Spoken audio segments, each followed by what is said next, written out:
بسم اللہ الرحمن الرحیم۔ پیارے دوستو، آج کے اس ویڈیو میں ہم بات کریں گے ایک عجیب و غریب جنازے کے بارے میں۔ ایک ایسے رئیس آدمی کا جنازہ جسے پڑھانے کے لیے ہر مولوی نے انکار کر دیا اور کہنے لگے کہ میں اس جنازے کو نہیں پڑھاؤں گا۔ دوستو، کسی شہر میں ایک رئیس آدمی رہتا تھا۔ اس کے پاس اللہ کا دیا سب کچھ تھا۔ اللہ نے اس کو دولت، عزت، شہرت، اولاد، الغرض دنیا کی ہر نعمت سے نوازا تھا۔ ان سب چیزوں کے ساتھ ساتھ وہ ایک ایماندار اور اللہ والا شخص تھا۔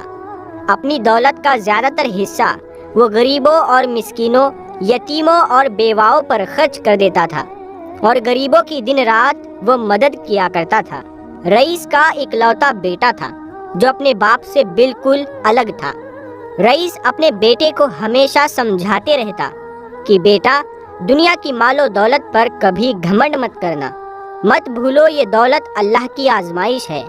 اسی لیے بیٹا، اس دولت میں غریبوں، یتیموں اور پریشان لوگوں کا حصہ رکھا کرو، کیونکہ ایک دن ایسا آئے گا کہ یہ دولت اسی دنیا میں رہ جائے گی اور تیرے ساتھ جو چیز جائے گی وہ صرف تیرا ایک کفن ہوگا۔ رئیس کا بیٹا دولت اور دنیا کو سب کچھ سمجھتا تھا۔ اس پر باپ کی کسی بھی بات کا کوئی اثر نہ ہوتا۔ وقت گزرتا گیا۔ ایک وقت ایسا بھی آیا کہ رئیس آدمی سخت بیمار ہو گیا۔ کافی علاج کے بعد بھی جب کوئی بہتری نظر نہ آئی تو ایک دن اس رئیس آدمی نے اپنے منشی کو بلایا اور ان کو ایک خط کا لفافہ دیا اور کہا، منشی، یہ خط کا لفافہ میرے بیٹے کو اس وقت دینا جب میرا جنازہ قبرستان میں رکھا جائے۔ مرنے سے پہلے اس نے اپنے بیٹے کو بلایا اور کہا، بیٹا، میری ایک آخری خواہش ہے، جب میرا انتقال ہو جائے تو مجھے میرے پرانے موزے پہنا کر دفن کرنا۔ یہ میری آخری خواہش ہے اور مجھے یقین ہے کہ تم میری آخری خواہش کو ضرور پورا کرو گے۔ باپ نے اپنے بیٹے سے وعدہ لے لیا اور بیٹے نے اپنے باپ کو یقین دلایا کہ وہ ان کی اس خواہش کو پورا ضرور کرے گا۔ اس کے بعد اس رئیس آدمی کا انتقال ہو گیا۔ رئیس کی میت کو غسل دیا گیا۔ کفن پہنانے کے بعد بیٹے نے باپ کی خواہش کے مطابق اسے پرانے موزے پہنائے۔ جنازہ قبرستان میں لایا گیا۔ کافی تعداد میں لوگ نماز جنازہ ادا کرنے کے لیے آئے ہوئے تھے۔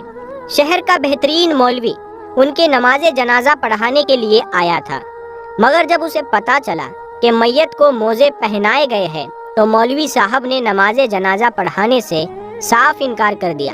رئیس کے بیٹے کو بلا کر کہا، یہ شریعت کے خلاف ہے، شریعت اس بات کی اجازت نہیں دیتی، لہٰذا میت کے موزے اتارنے پڑیں گے۔ مگر بیٹے نے مولوی کی بات ماننے سے صاف انکار کر دیا۔ رئیس کے بیٹے نے کہا، یہ میرے باپ کی آخری خواہش تھی جو انہوں نے مرنے سے پہلے مجھ سے وعدہ لیا تھا، لہٰذا ان کی اس خواہش کو میں ضرور پورا کروں گا۔ اب قبرستان میں ایک مسئلہ بن گیا۔ سب لوگ رئیس کے بیٹے کو سمجھا رہے تھے، مگر وہ کسی کی بات ماننے کو تیار نہیں تھا۔ انہوں نے شہر کے بڑے بڑے علماء کرام سے رابطہ کیا، ان کو پیسوں کی لالچ بھی دے دی کہ وہ نماز جنازہ آ کر پڑھا دے، مگر شہر کے کسی بھی عالم نے اس کی بات کو نہیں مانا۔ ہر کوئی یہی کہہ رہا تھا کہ یہ شریعت کے خلاف ہے، مردے کے ساتھ سوائے کفن کے کوئی چیز نہیں جا سکتی ہے۔ قبرستان میں لوگوں اور علماء کرام کا ہجوم اکٹھا ہو گیا۔ اسی حالت میں اس رئیس کا منشی لوگوں کی صفوں کو چیرتا ہوا حاضر ہوا اور اس نے رئیس کے بیٹے کو اپنے پاس بلایا۔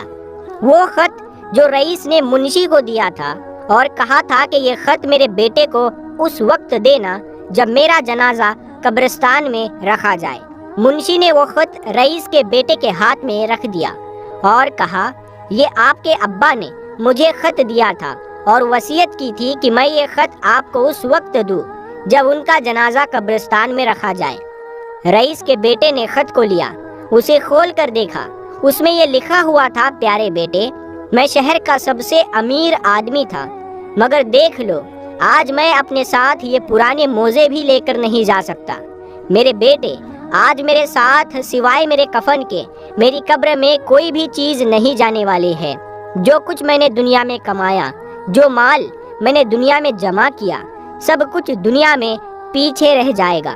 میرے بیٹے میں تجھے وصیت کرتا ہوں میں جو کچھ بھی چھوڑ کر جا رہا ہوں اسے نیک راہ میں خرچ کرنا۔ میرے بیٹے دولت پر کبھی تکبر مت کرنا، گھمنڈ مت کرنا، کیونکہ دولت اسی دنیا میں رہ جائے گی۔ اس نے جب اس خط کو پڑھا زاروں قطار رونے لگا۔ اس نے باپ کے موزے اتار دیے، نماز جنازہ پڑھایا گیا اور پھر اس رئیس آدمی کو پورے احترام کے ساتھ قبر میں اتار دیا گیا۔ اس کے بعد اس بیٹے نے بھی باپ کی طرح کام کرنا شروع کر دیا اور اس نے بھی اپنی کمائی کا زیادہ تر حصہ غریبوں، یتیموں اور مسکینوں میں خیرات کر دیا اور ایک اچھی زندگی گزارنے لگا۔ دوستو، کچھ واقعات، قصے اور کہانیاں گزر جاتی ہیں لیکن انسان کے لیے کافی سبق چھوڑ جاتے ہیں۔ سچ ہے جب انسان مرتا ہے تو مر ہی جاتا ہے اور سوائے کفن کے اپنے ساتھ قبر میں کوئی بھی چیز لے کر نہیں جا سکتا، اور جو چیز ہمارے ساتھ قبر میں جاتی ہے وہ بس ہمارے اعمال ہوتے ہیں۔ آخر میں جاتے جاتے اللہ کی بارگاہ میں دعا ہے، اللہ تعالیٰ ہم سب کو تمام طرح کی برائیوں سے بچنے اور زیادہ سے زیادہ نیک عمل کرنے کی توفیق عطا فرمائیں۔ اگر ہم اور آپ کسی غریب کی، ضرورت مند کی، بیوہ کی، مسکین کی، کمزور کی، بیمار کی مدد کرتے ہیں تو یقیناً اللہ تبارک و تعالیٰ اس مدد کو ایسا پسند فرماتا ہے کہ ہمارے رزق میں برکت ہی برکت عطا کرتا ہے، نعمتوں میں برکت عطا کرتا ہے اور آخرت کے انعام سے بھی اللہ ہمیں مالا مال فرماتا ہے۔ ہمیں اور آپ کو چاہیے ہم جتنا کر سکے، جس کے لیے بھی کر سکے، اس سے زیادہ اپنے غریب بھائیوں اور بہنوں کی مدد کرنے کی کوشش کیا کریں۔ اللہ ہمیں، آپ کو، سب کو عمل کی توفیق عطا فرمائے، آمین یا رب العالمین۔ دوستو، امید کرتے ہیں کہ آج کی ہماری یہ کہانی آپ کو ضرور پسند آئی ہوگی۔ آج کے اس ویڈیو کے بارے میں آپ کی کیا رائے ہے؟ کمنٹ باکس میں جا کر ضرور کمنٹ کریں اور ویڈیو پسند آنے کی صورت میں آپ اسے لائک بھی کر سکتے ہیں اور اپنے دوست احباب کے ساتھ میں زیادہ سے زیادہ شیئر کر کے ثواب دارین حاصل کریں۔ اگر آپ ہمارے چینل پر نئے آئے ہیں، آپ نے اسے سبسکرائب نہیں کیا ہے تو ابھی سبسکرائب کر لیں اور آئندہ آنے والے ایسے ہی دلچسپ ویڈیوز کی نوٹیفیکیشن کے لیے ہمارے چینل کو سبسکرائب کر کے بیل آئیکن ضرور دبا دیں۔ آج کی اس ویڈیو میں بس اتنا ہی، انشاءاللہ بہت جلد ایک اور نئی ویڈیو کے ساتھ میں آپ کی خدمت میں حاضر ہوں گے۔